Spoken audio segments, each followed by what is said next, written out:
Well, good afternoon. Holy cow. What a crowd. Yes.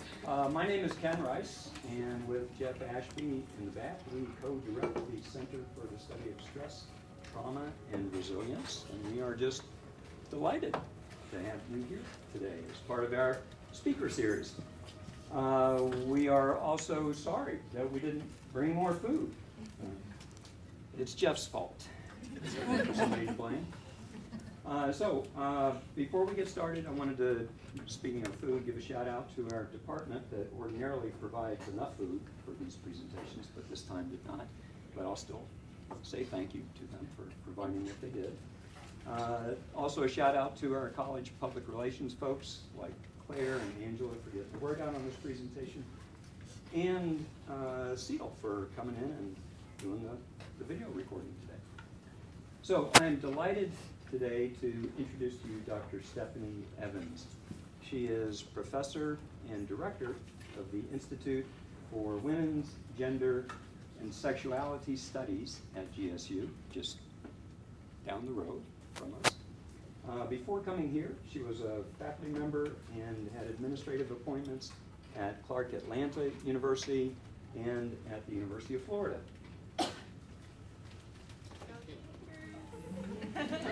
It's an obligatory gator chomp.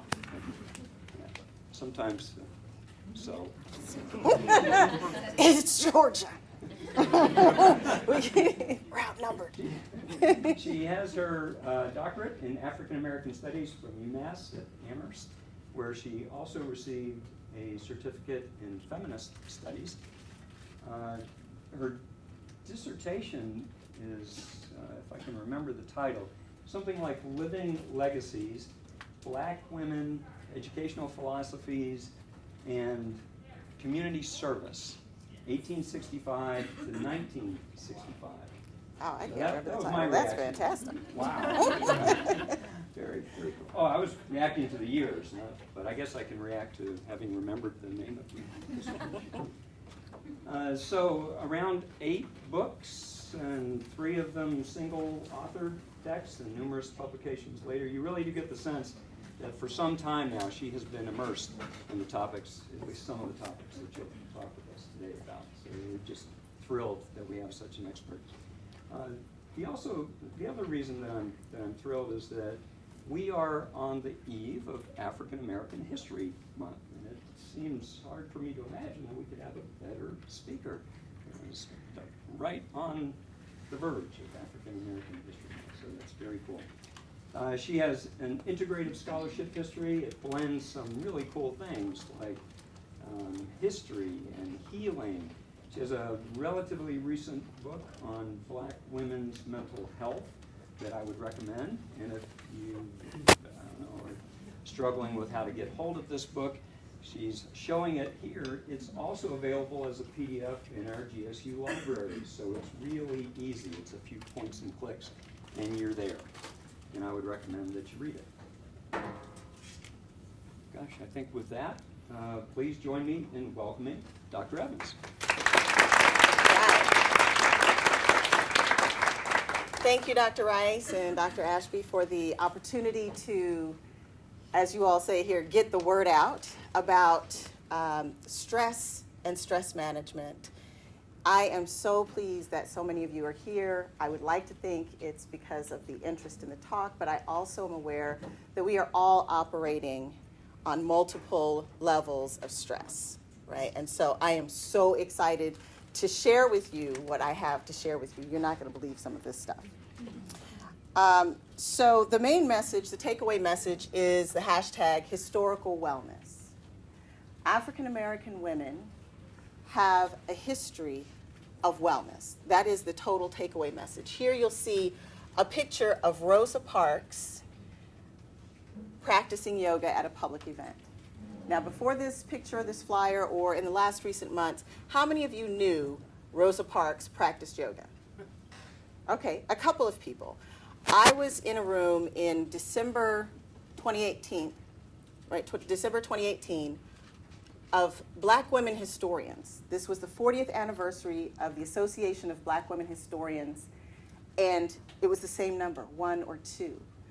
When I posted this research and the Library of Congress picture that I found, right, to substantiate some of the textual evidence that I had found of Rosa Parks doing yoga, in the yoga community, there was very little knowledge. So this is something that was soothing for me, because the origins of this work is my own rising stress and how yoga personally helped me. Initially, as I'll explain, this was a much larger project, but there was something that clicked when I saw this picture, in the same way that when I realized Harriet Tubman lived into her 90s, that there was something there. Rosa Parks lived to 92. We have her frozen in history in 1955 in the bus boycott. But there was something there. Her niece writes, Auntie Rosa had interests that not too many people knew about. Her receptiveness always left me pleasantly surprised. This was especially true when she decided to join us at yoga classes. She really enjoyed it. Most people could never picture the mother of the civil rights movement doing upward-facing dog or any of those other poses. But the older Auntie Rosa got, the more it seemed that she evolved. Well into her senior years, she has only recently begun practicing yoga. Splendid silver hair gives her away as the oldest student in most of the classes she occasionally attends with family. But she doesn't care. She's reached a point when she considers herself a student of life. Her level of growth isn't tied to her age. She likes it that way. Eventually, she learns the movements and yogic principles well enough to practice alone in her home. She'll answer the door wearing yoga pants. I love that visual. The exercise helps her clear her mind. The stretches keep her body limber. In her space on the floor, she takes sanctuary, be it at a studio under the voice of an instructor or in the sunlight of her living room. Inner peace and clarity have always been important to her. Poses like lotus or warrior or upward-facing dog weren't common where she came from. Now she knows them. She hasn't lived in India, but she respects its ancient traditions. She isn't Buddhist, though she is definitely enlightened. She is my Auntie Rosa. And so my work with intellectual memoir, right, intellectual history and memoir as history, drew me toward these narratives. But it was when I found this picture that, again, something snapped in me that said, oh, there's something here. So the origins of this research is Black Women's Intellectual History, which was my first book in 2007. This is the Black Women's Ideas, and I wrote a haiku about my work. Black women's ideas help solve global problems. At least they solved mine, right? So the ideas of Black women that I was looking at with women like Anna Julia Cooper. How many of you have heard of Anna Julia Cooper? Okay, a couple. How many of you have heard of W.E.B. Du Bois? And that's why I do Black Women's Intellectual History. Anna Cooper was a contemporary of Du Bois. She lived to be 105 and a half. She was born enslaved in Raleigh, North Carolina. She wrote her dissertation in French. She defended her dissertation in French and was the first Black woman to graduate from the Sorbonne in Paris. When I read Anna Julia Cooper's story, A Voice from the South by a Black woman of the South, written in 1892, years before Du Bois' The Souls of Black Folk, I understood, okay, there's something to my love of books. Years later, I'm now studying her as a centenarian to better understand how she lived to be 105 and a half and died in her house in her sleep. So it's still the continuity of ideas, I'm just shifting it. So the what is Black women's yoga history? The so what is chronic traumatic stress and historical wellness. When I started being interested in mental health, I reached out to a colleague of mine, Kanika Bell, who is a psychology professor, and she has a private practice. And she wrote in her chapter, Sisters on Sisters in Black Women's Mental Health, many Black women have a history of practices and traditions that assisted in their mental health maintenance. And again, this was a key point in my shift because I wanted to introduce the concept of historical wellness as a threshold concept in Black women's history. And a threshold concept is fundamentally altering to the view of a field. So when you think about in Black women's studies, Kimberly Crenshaw's intersectionality, Black feminist thought with Patricia Hill Collins, the politics of respectability, and the culture of dissemblance with Darlene Clark Hine and Evelyn Higginbotham. Historical wellness is a concept to give us balance in the way that we view Black women's history. And there's a book talk and a book club that we had. There's a group called No More Martyrs. It's a national group of Black women's mental health advocates. And so there's online a book discussion of Black women's mental health. So the what?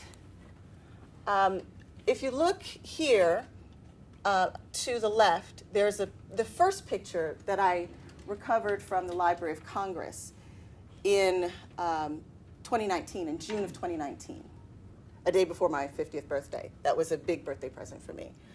To the right, you'll see a more recent picture that was released after the initial picture that was there, and you'll see the caption that reads, "Long plagued with stress-related health issues, Parks took up yoga and became a vegetarian in the 1970s.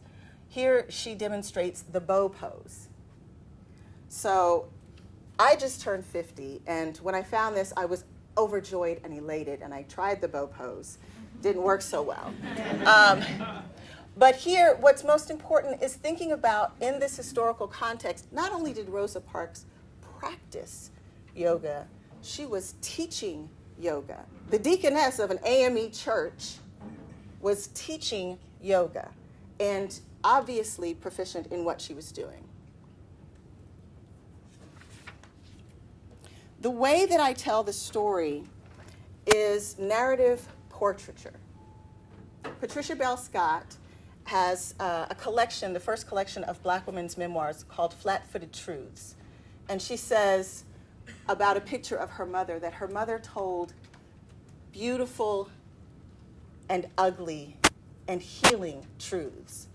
So that's the framework that I tell these narratives: the beautiful, the ugly, and the healing.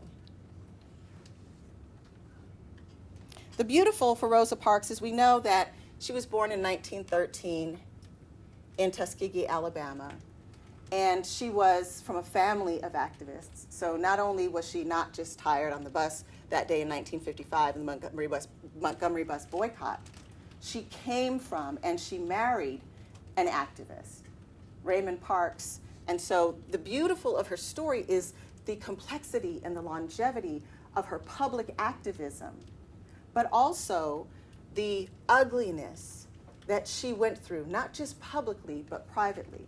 Because as I'm collecting what is 6 narratives of Black women yoginis, which is the women term for yoga practitioners, between the ages of 70 and 109, and I look at her story, she was an activist, an anti-rape activist. So the ugliness was not just the bus segregation, but the Reese Taylor case, where a woman from Alabama was gang raped by 6 white people, right, 6 white men, from a town that her husband was from. So she knew that. She knew that place. She was an NAACP reporter, and you can read this in a book called Dark End of the Street, right? The private activism and the private ugliness was even deeper than I knew. In the library archives, there's an 11-page handwritten account of what she went through when she was very briefly working as a domestic worker, right? Before she got married, she was babysitting for a white couple, and she says that a Black man who she named Sam worked also in the house, opened the door for a white man called Mr. Charlie, right? And Mr. Charlie proceeded to chase her around the house and say that Sam gave me permission to sleep with you. I'll give you money, I'll take care of you, what do you need? So in the archives, we find that the hurt for African American women in this particular group is it speaks directly to this Me Too movement moment.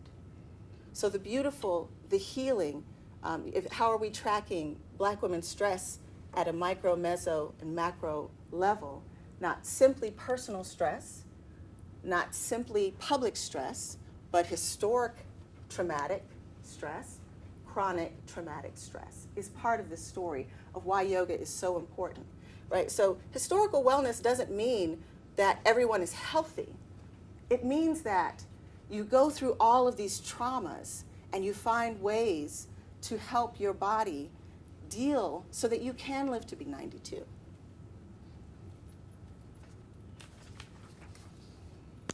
Okay, this one's just for the grad students and undergrads, right, who are on their way to graduate school. The problem is chronic traumatic stress, and I'm happy to get into some of these details. I'll just kind of blow by this. The Lit Review, or the analytical framework, is a feminist, womanist mental health history. So I'm informed by Audre Lorde, by Layli Maparian in Womanism, by Kanika Bell, the mental health part, and Darlene Clark-Hines, Culture of Dissemblance. She wrote an article in the Science Journal about the inner lives and rape in the inner lives of Midwestern women, right? Midwestern Black women, where she talks about the culture of dissemblance, where we have publicly a public activist face, but there's a dissemblance because even as we're public people, we're hiding some things, right? So the analytical frame is there, the literature review, I'm informing Black women's studies, history, public health, a number of people who are talking about the impact of race and gender as stressors. The theory is historical wellness. My data is memoirs. I created a database of 500 memoirs by Black women, and then in that looked for those who were survivors of sexual violence, and that's a data set. I looked for elders who were doing memoirs, who were doing yoga. I looked for yoginis. There's about 50 narratives by Black women who mention yoga in their narratives. There's about 150 women who mention meditation. So this process of this data set of what will be 12, which is 6 women before 1975 and 6 women after 1975. The method is narrative portraiture. My initial question was, how have elders managed stress? Very, very simple. Once I found this data set of 6 women who were above 70, who were practicing yoga before 1975, I had to tweak the question because I wanted to know about how Black women elders have written about managing traumatic stress, because each of the 6 women mentioned some aspect of sexual violence. The sections, this is from a forthcoming book. The sections of the book are based on Anna Julia Cooper's idea of regeneration. We look to the past, we look inside, and we look to the future. So the inside part is the 1975. I give a profile of myself. The past is these women before 1975, and the post is 1975. Okay. So what? We know stress impacts your body. Black Women's Health Study and Billy Avery, who is a public health activist from the 1970s, 1980s, really emphasized how Black women are impacted by stress. And it definitely impacts the mental health. In and Out of Our Right Minds was the last major text on Black women's mental health before the edited volume that came out in 2017. And they say that anxiety is common, phobia, panic, post-traumatic stress disorder, generalized anxiety. And it impacts your nervous system, the immune, and remember integumentary, remember learning that word in elementary? Right? Your skin, no you don't. The integumentary history, right, your skin. Ayanna Pressley, right, who suffers from alopecia. The congresswoman from Massachusetts just revealed that her hair had completely fallen out. Now, alopecia was the bullet, but stress was the trigger. Circulatory system, your digestive, respiratory, reproductive, musculoskeletal, and the idea that stress travels through your DNA, right? So these are all different ways that impact Black women, and the individual stress, the interpersonal stress, the institutional stress, and the international stress.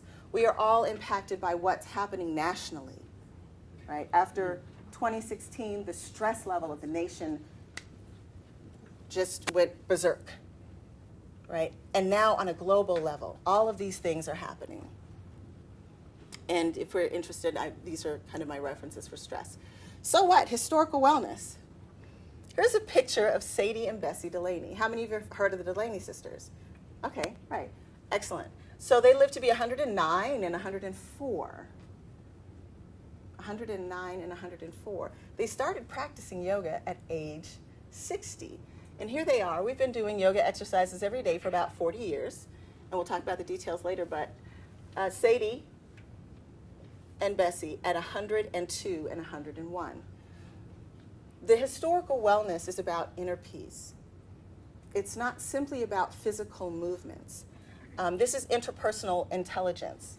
And Howard Gardner,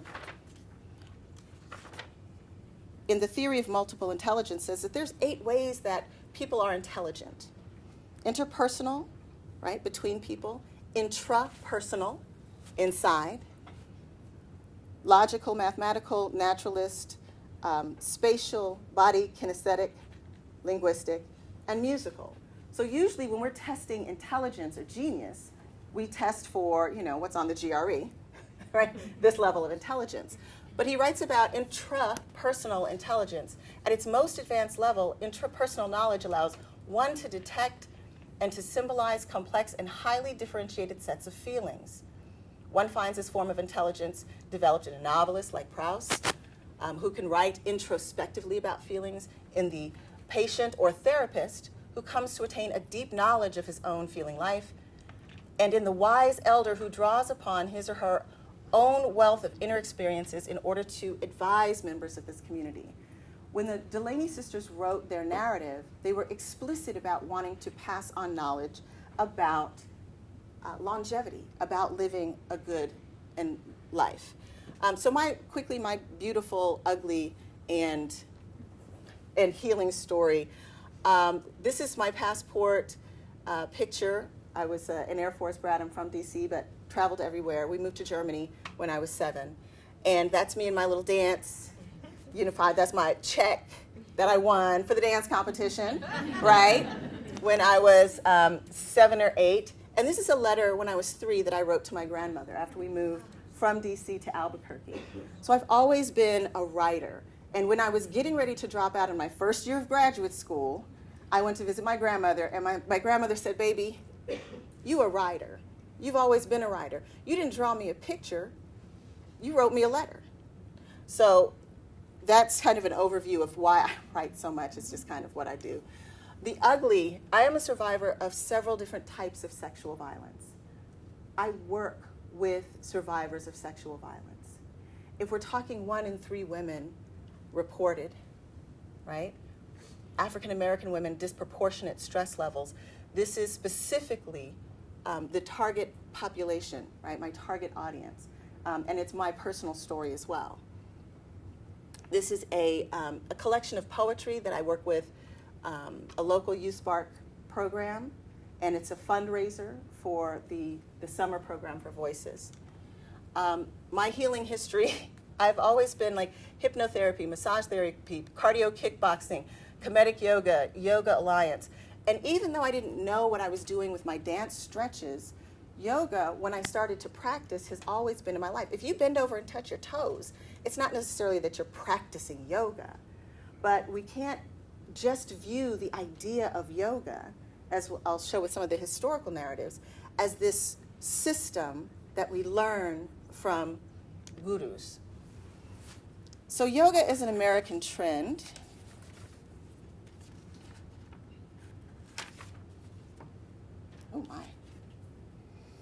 has a long history, beginning in 1893 with Swami Vivekananda coming to America for the first time. So between 1893 and 2008, when the International Journal of Yoga was founded, there was this kind of different interaction and a co-optation of what is traditionally known as Indian yoga. Jnana yoga, bhakti yoga, karma yoga are the yoga of knowledge, devotion, and self-service, which is the traditional Indian first century BCE like system of yoga, right? So the idea of yoga is on Sanskrit philosophy, and it's a system of thinking. What we know in America as yoga, which is, I think, most detailed, covered in the subtle body, is asana, right? The asanas, the bending over and touching your toes, the different types of poses. But that's just one subtype of yoga. There's yama, the principles, niyama, the personal disciplines, the asana, which are the postures, the pranayama, which is the breathing, pratyahara, a withdrawal of the senses, right? Not being immersed in your senses. Dharana, concentration on an object, right? Dhyana, meditation, and samadhi, which is, and all of these are kind of interpreted in multiple ways. But to give you a sense that when we see American yoga and we see yoga poses in the Yoga Journal that was founded in 1975, which is the key turning point that I'm using for before and after, right? It is only a very small part of the vast tradition of yoga, obviously, which I'm still learning and immersing myself in. But there's also a long history of yoga in the Black community. So here in 1960, Ebony Magazine did a feature of a student practicing yoga. Wesley Washington from Ohio, who traveled to India to learn yoga. And this picture in 1975, there was also an Ebony feature that pictured Earth, Wind, and Fire, Smokey Robinson, Herbie Hancock, the Dodgers baseball player Willie Davis, Martha Reeves, and actress Madge St. Clair. Anybody, Madge St. Clair, Coming to America, the mother, right? So this is Madge St. Clair right here. Is there a pointer on this? Yeah, this is Madge St. Clair right there, right? So in the 60s and the 70s, as yoga was becoming a thing in America, it was also certainly becoming a thing in the African American community, right? The 1971 was the first reference that I found, the archival reference that I found in the Howard University Hilltop student newspaper. And there's at least 7 or 8 of those in the 1970s and 80s. So the women that I found using the criteria, the African American women who've published a life story or memoir before 1975 who mention yoga or at least meditation are 6. Harriet Jacobs, the Delaney sisters, Eartha Kitt, Rosa Parks, Jan Willis, and Tina Turner. Those are the women who I've begun to study and see, before I was looking at meditation, yoga, prayer, and exercise. Oh, and music, right? These are the stress management strategies that are popular now. But when as I said, when I got to that yoga picture that Rosa Parks was practicing, I really narrowed it down. This gave me this data set. So a brief introduction to these women. Harriet Jacobs was born enslaved in North Carolina in 1813. And she wrote about her experiences, incidents in a life of a slave girl, 1861, under a pseudonym of Linda Brent. She was 48. She escaped from enslavement because her master was sexually harassing her starting from the age of 12.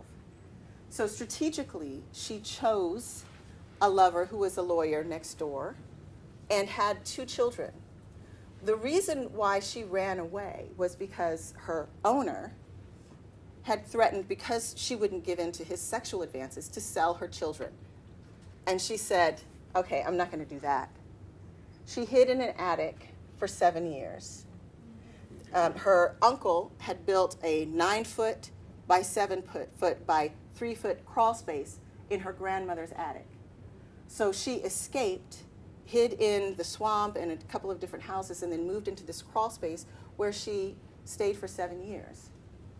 And there she talked about, and Jean Fagan Yellen spent 20 years excavating the story behind Harriet Jacobs. And she wrote about the desired basic health while confined in her cramped hiding space for 7 years. Yellen recounts that during the winters, when Jacobs was still from the cold and frostbitten, she longed to draw a plentiful draught of fresh air to stretch her cramped limbs. This drew my attention because Harriet Jacobs mentioned meditation at least 3 times in her own narrative. And there's a larger population of people who were literate than we know. And it was not completely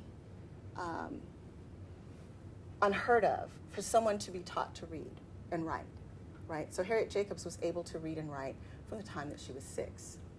And she wrote, again and again, I traversed those dreary 12 miles to and from the town all the way. So she was separated from her children, and the trek was 6 miles each way, right? She meditated upon the means of escape for me and my children. My friends had every effort and ingenuity that would devise to effect our purchase, but her owner refused to sell her. She also was meeting her daughter for the first time before she escaped from the ship, right? After 7 years in the attic, her mother began to develop dementia. And they said, you have to actually leave. So she escaped on a boat to Philadelphia, but she had loss of her limbs, right? Use of her limbs. So every morning, her mother would let her out of the attic, and she would stretch and strengthen and warm her limbs so that she could make it to the boat. She met her daughter the night before she left. In the midst of these meditations, I heard footsteps on the stairs.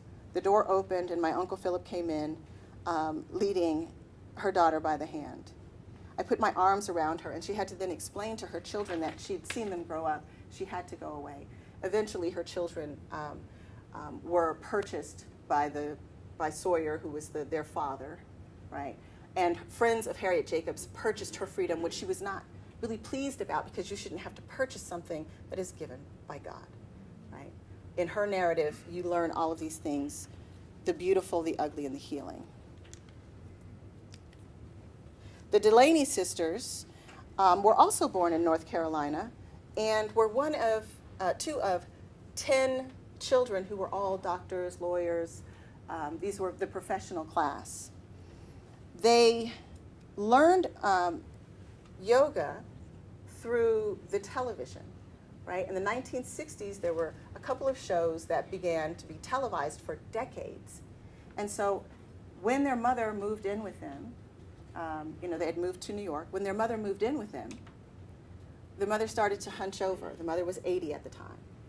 And they said, well, we just started doing exercise with the television to help Mama because she was being hunched over. Sadie, who was the oldest, started with her mother, and then Bessie got jealous because she was looking better than Bessie. So they started doing yoga.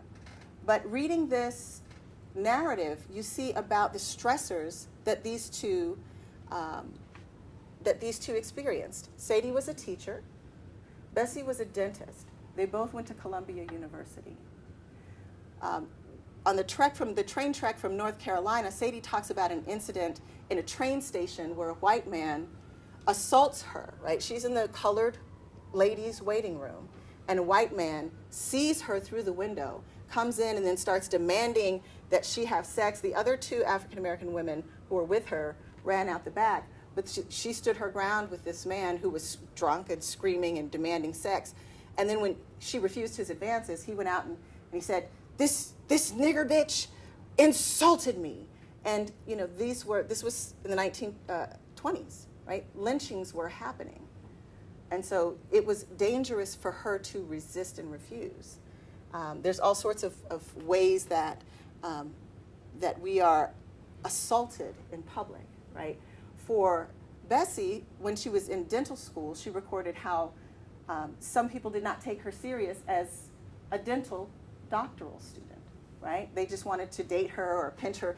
Occasionally, people would pinch her fanny, right? So the sexual harassment was something that they experienced. Eartha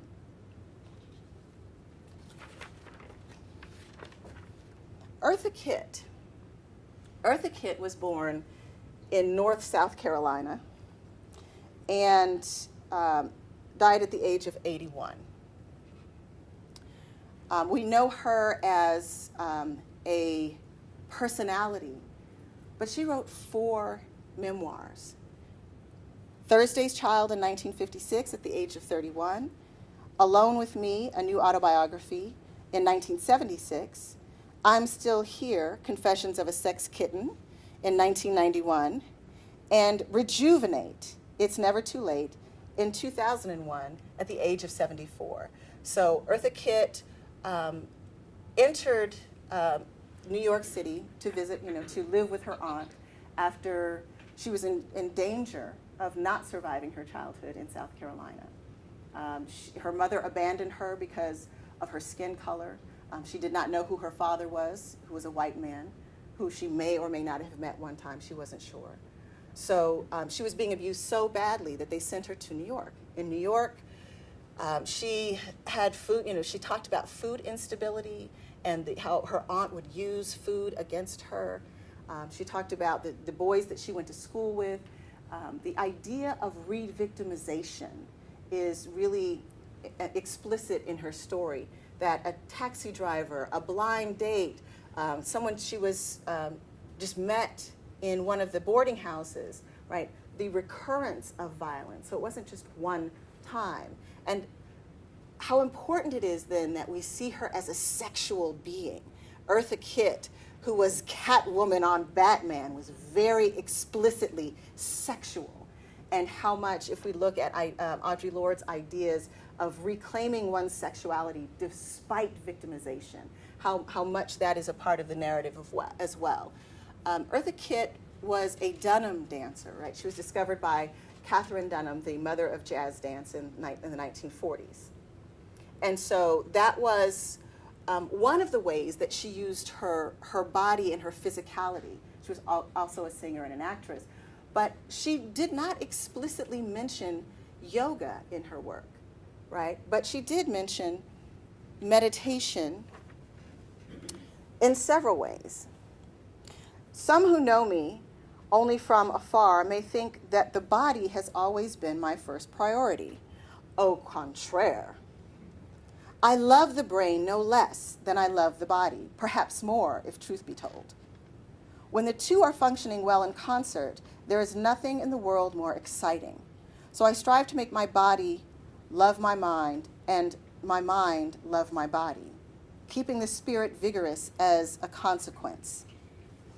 She talks about her bronchial problems, a legacy of the terrible case of whooping cough when she moved to New York. But she talks about her, the last book, Rejuvenate, is really a book of recommendations, like how to work out.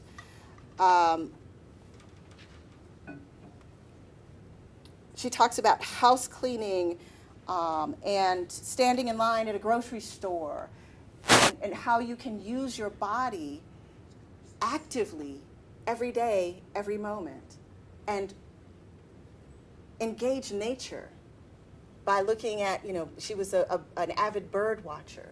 These are ways that you can constantly, actively rejuvenate and heal your spirit. And Rosa Parks, who I've introduced you to, and the last two, Jan Willis, who is actually a professor of religion here at Agnes Scott. Jan Willis is from Docena, Alabama, and she was, during the Black Power movement at Cornell University, when African American studies was, the African American students were on campus, and they said it's not enough for us to be on campus. We want to be represented in the curriculum. And so in her autobiography, Black, Baptist, and Buddhist, she writes about choosing between peace or a peace, because they were taking over, actively taking over campus. She had an idea that maybe she would join the Black Panthers. And she said, she said, I felt like a chicken shit. I just had to run. And she ran to Tibet. And she became trained as a religious studies professor. She earned her PhD from Cornell as well, or from Columbia. And she taught at Wesleyan since 1977, and she talks about deity yoga, the idea of focusing on a person, and a concept, an idea, an ideal, and chanting that mantra. And so since 1977, she not only taught Buddhist religion, but she has, if you look on YouTube, there are several lectures where she is lecturing about Buddhism. So she's in the classroom, but also a practitioner. Very well respected as a Buddhist and a writer as well, an essayist as well. Her traumatic stress is interesting because she locates her stress and her trauma and sexuality in terms of intergenerational rape. And her skin color is a trigger. She talks about how much she hated herself because of her light skin. I was both victim and the child of rape conceived in terror. Everyone in the whole sordid history of slavery and racist oppression, and all blacks are subjects to its enduring legacy. Black women unable to fend off rapists, black men unable to protect their wives or partners. Given such history, the question of origins, though painful, was unavoidable. So she talked about researching her history in the South and how Buddhism helped her love herself from the inside out. And lastly, which is probably one of the most well-known cases, and I'll end here so we can have discussion, is Tina Turner. Tina Turner from Nutbush, Tennessee, as her song so eloquently tells us, was also, like Eartha Kitt, abandoned by her mother, but abandoned by her mother and her father. When she finally reconciled with her mother in St. Louis in 1960, she met Ike Turner. They were in a relationship for 16 years that was incredibly and publicly abusive, right? A survivor of domestic violence. But she found Buddhism, and chanting in particular. And she talks about the impact of chanting on her inner spirit and the impact that chanting had on Ike Turner and the vibrations that she was sending out. A friend of hers gave her a book, and they started to chant. And she said, when she set up her temple and she had nowhere else to go and no one was going to save her, she started to chant. And she said, chanting always makes me feel better. When I embraced Buddhism, I realized that I alone was responsible for my life and what I wanted to be. If I had any doubts about the power of Buddhism, they evaporated the moment Ike reacted so negatively to my chanting. He came across my Buddhistan, a little cabinet that held candles, incense, water, fruit, and other traditional essentials for my practice, which I had hidden in an empty room. "Get that motherfucker out my house," he ordered. Profanity aside, I could tell it made him uneasy to think that I had a secret life, a mysterious one at that. So very publicly, Tina Turner not only escaped her marriage, but escaped the United States. She married Erwin Bach, a businessman and music producer. And they were together 27 years before she was married. I'm sorry, before they were married, right? And he's 16 years junior. It's all over Oprah and all of that. And she talks about the importance of telling her story, not just of the domestic violence, but of the Buddhism. And she closes her new book. She wrote 2 memoirs. right? I, Tina, and then My Love Story, which was just released in 2018. And, you know, she talks about her health issues, the many surgeries, her kidney implant that her husband, Irwin, you know, gave to her. But in the end, just as everything is, you know, kind of coming full circle, she has a new Broadway play about her life and all of that, her son committed suicide, right? So that's the epilogue to the book. And in the end, this research that I'm just beginning to uncover, I've been doing it 7 years, but it's really feeding my spirit because it's helping me understand, you know, and the recent loss of such a major figure as Kobe Bryant, you know, at 41, we're not guaranteed tomorrow. But if we live to be 105 and a half, like Anna Julia Cooper, what should that look like? And so I'll end by playing a song that you may not have heard of Tina Turner's, and then we can get to the discussion.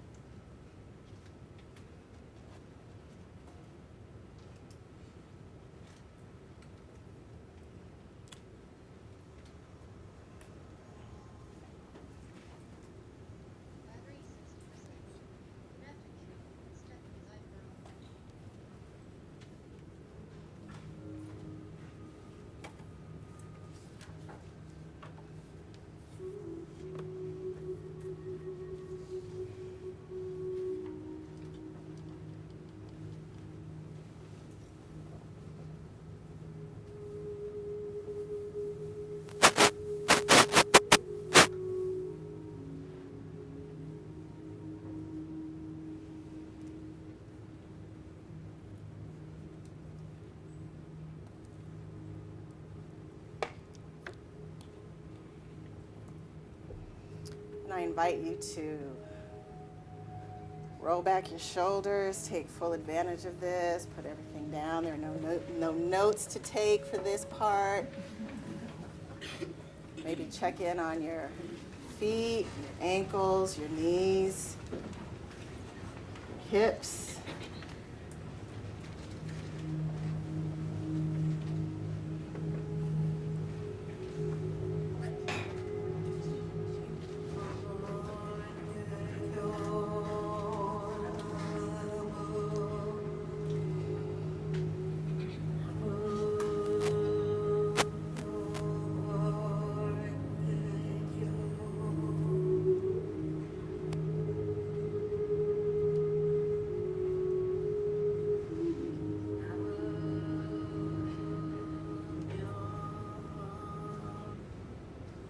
This is called Sound of Mystic Law.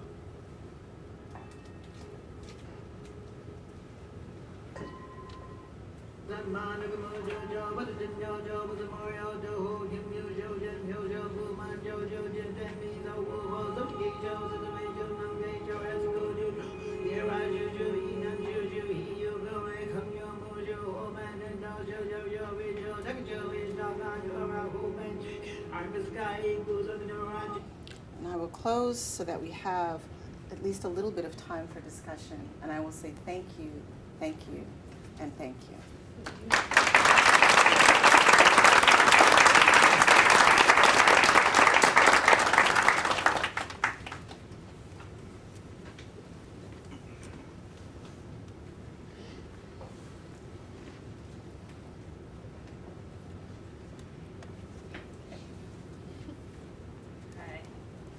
I have a question.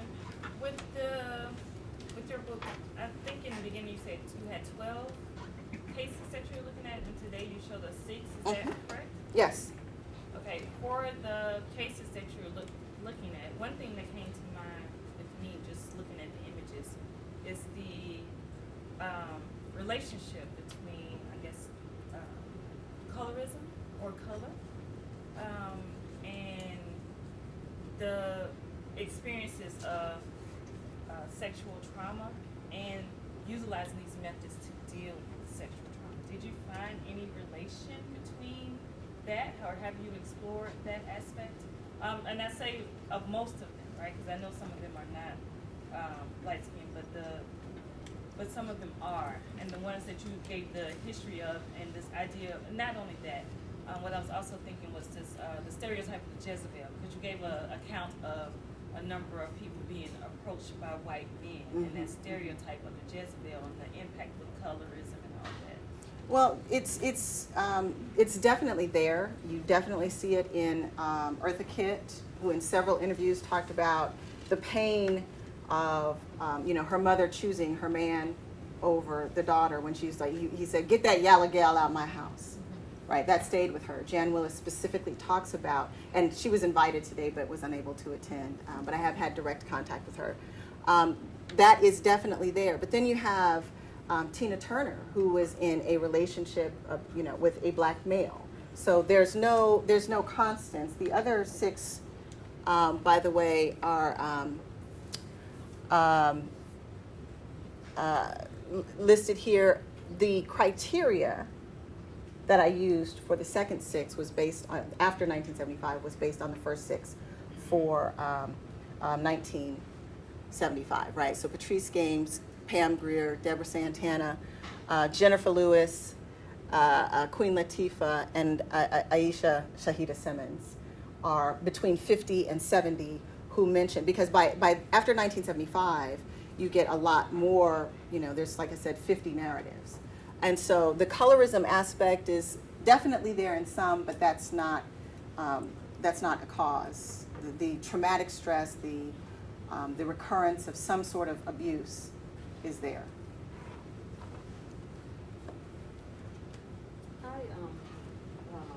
Because my interest happens to be early African American and diasporic culture and literature. Was struck by your connection to these earlier figures like Anna June Cooper, Harriet Jacobs, and I thought also especially of Sojourner Truth, who, in her memoirs recounted vividly, great description about her meditative, Yes. otherworldly experiences. And in that, I know it's probably not your project because you're looking at our contemporary era, but I think it is important to connect, modern and contemporary Black women's, use of turn to yoga to a larger and longer tradition of Black women's spirituality. Absolutely. And those practices, go back, in fact, to traditional African, Absolutely. Rituals and traditions, but also the Islamic influence in African cultures and people, prior to, the New World venture. Absolutely. And so, my connection at once has to honor the Indian tradition of yoga and really take seriously what that system means and how it was developed there. At the same time, we have to understand that Black women's relationships to our bodies is not mediated by whether or not we are introduced to yoga, and that every culture is like a martial art or like music. Every culture develops these, and that's why I took a class in a certification in Kemetic yoga, right? The idea that developed by Asur Hapi and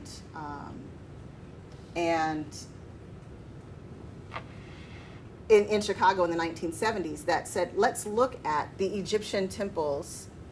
And, it's not as simple as saying, well, it's the Hoteps and everything, whatever you say is going to say, well, Black people invented it first. But it is to go back and look seriously at that history of what we see as the plow position, what we see as the wheel position represented in actual historic sites. And then to go back to your point with Makeda, the Queen of Sheba, who was bowing to the sun in her ritual every morning, right?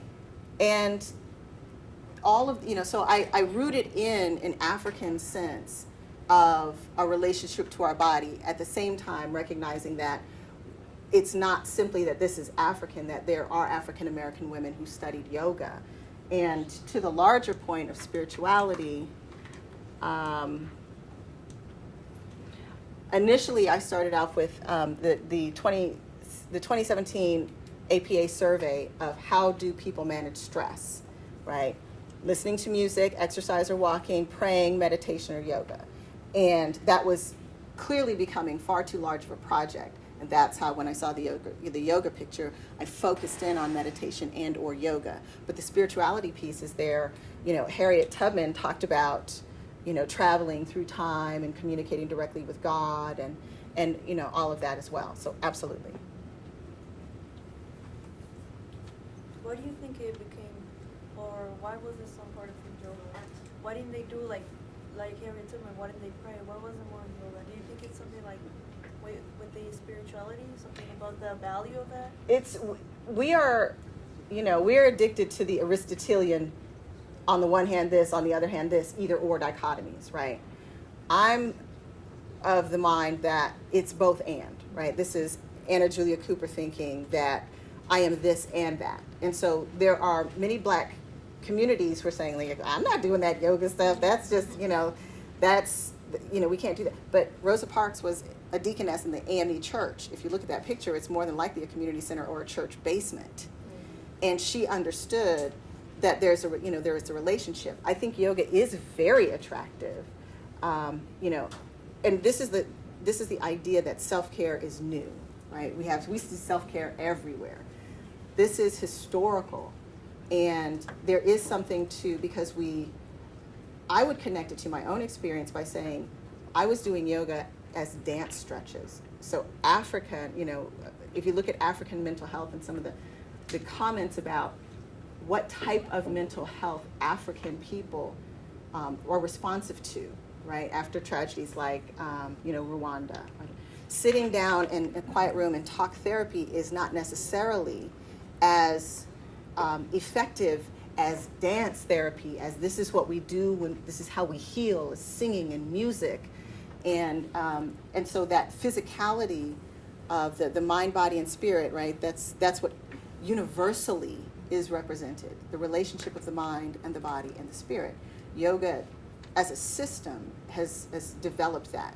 So it's kind of like, if you have multiple deities in your culture and then you're colonized, then you like Catholicism. Oh, well, that's, yes, these are our gods. Or the idea that Greek gods and the pantheon is new. Well, not if you look at some of the older, Egyptian pantheons, right, and how we relate to that. So I don't think it's as simple as saying either it's this or it's that. The attractiveness of yoga as a system is that it's integrative. Just a comment, but I also think it's telling as well that you're using memoirs to document wellness, right? Because writing a memoir is one aspect of relieving stress, telling your story, documenting wellness, taking control over your own narrative. And I think that's really interesting that you're utilizing the memoirs, and that's one aspect of it as well. It is, but Harriet Jacobs wrote about how difficult it was to write her story, because then, she had a sense of shame. She was shame-faced, right? That it's not just that she was raped. She wasn't raped. She chose a lover, and that fed into the idea of Jezebel and being lascivious and, that she seduced and that whole... So she understood the politics of claiming her own sexuality and writing that. And she was in the attic for 7 years, but it took her 7 years to write that memoir as well. And that was one of the barriers. So this has been a process. This has been a process. A couple more questions? Can you talk about the citational politics behind the Rosa Parks picture, just so we, as researchers, know, some of the struggles that you faced with it and what we could do differently in our own citational practices? Well, thank you so much, very much for that wonderful, what will probably be the final question. That is, thank you, Doctor. That's a great set. Remind me to thank you later. Okay, it's not, there we go. Okay, citational politics. So I wrote a piece for the Association of Black Women Historians. It was published on June 21st, 2019. That was based on the archive of the original picture of Rosa Parks.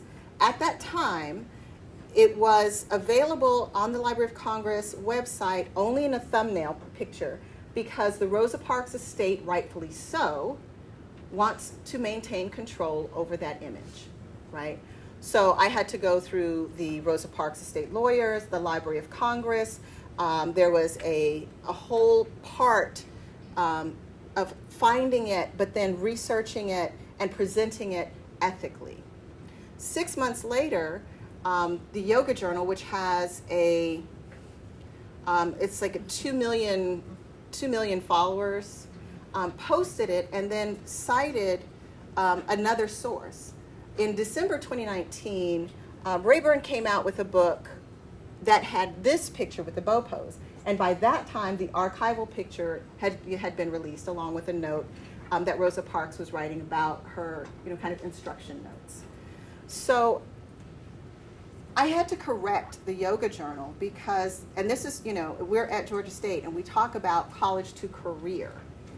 And if you are a researcher, you have to be an ethical researcher. And you see that every single picture that I had up there had a citation, right? That this is where this picture is from. Once it was out in the ether, you can't control these internets. I understand that, right? But as a journal, professionals have a responsibility to cite where they get their work. And it wasn't from another blog post. It was the intellectual labor of my work. So I put out an op-ed piece on the Association of Black Women Historians blog that is called Yoga Journal Tried It, right? And they have a whole section on Yoga Journal called Tried It, but I was like, no, they tried it. Because I contacted them, I emailed them, other people were posting like, hey, let's not erase the intellectual labor of Black women. There's a hashtag Cite Black Women, hashtag Cite a Sister for a reason. And so as I'm teaching my research classes, it doesn't matter if you don't want to be an academic. If you want to have a job in the real world, you're going to be held accountable for writing and research practices and citational practices that demonstrate that you're doing your own work. And so initially when it came out on June 21st, a colleague of mine posted the picture on Twitter, 19,000 likes. And I said, hey, how about a citation? And she said, hey, fantastic, no problem. She shouted me out several times, right? Because we don't want to erase other people's work. So, thank you very much for that question, because if you use hashtag historical wellness, which is not a hashtag I created, by the way, there was one usage before me, but in the past 2 years, and I was writing about historical wellness, I just hadn't used the hashtag. But make sure that you're citing where you get this information from and be careful about how you share things. But yes, this is a research practice, and it's very slow. Academic writing is very slow, and you're giving talks. So anytime you see a picture of this Rosa Parks picture, know that there are archives of information for us all to do research. And this is just the tip of the iceberg, right? There needs to be a legion of people who are researching wellness in this way, because we are so very stressed out. But that's actually part of the honor of doing what we do as researchers. That's different than the people who have millions and billions of followers on Instagram. Thanks again. I'll be around. I'm happy. I know people have other things to do, but I'll be around to answer additional questions. Make sure you access some of the resources on the website. This is the 50th anniversary of African American Studies and the 50th anniversary of Women's Studies. Women's Gender and Sexuality Studies will have a lot of programming. We've got a conference coming up in the fall, so there's a lot to, like I said, I'm just 2 buildings over, and I look forward to working with you. Thank you again very much. Thank you.